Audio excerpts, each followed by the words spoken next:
మెడిసిన్‌తో ఏమన్నా తగ్గుతుందా డాక్టర్ ఇది? మెడిసిన్స్‌తో తగ్గుతుందా అంటే యాక్చువల్‌గా చాలా మందికి గూడా ఓన్లీ మెడిసిన్స్, ఎక్సర్‌సైజెస్‌తోనే తగ్గుతుంది. ఓకే.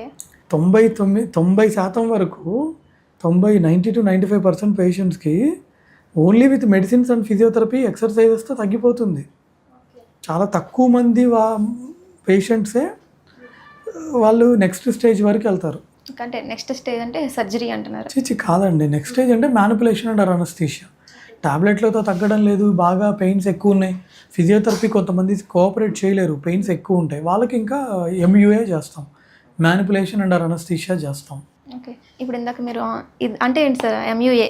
మ్యానిపులేషన్ అండర్ అనస్థీషియా అంటే పేషెంట్కి మత్తు ఇచ్చి వాళ్ళు ఆపరేషన్ థియేటర్లో ఉంటారు. బేసిక్ కొన్ని టెస్టులు ఉంటాయి, అవన్నీ చేసి అవన్నీ బాగానే ఉన్నాయి అనుకుంటే మత్తు డాక్టర్ గారు చూసి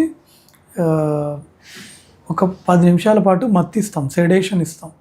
ఇచ్చిన తర్వాత ఇట్లాగా షోల్డర్ వెనక్కి ఇట్లా ఇట్లా ఇట్లా అనేస్తాం అనమాట.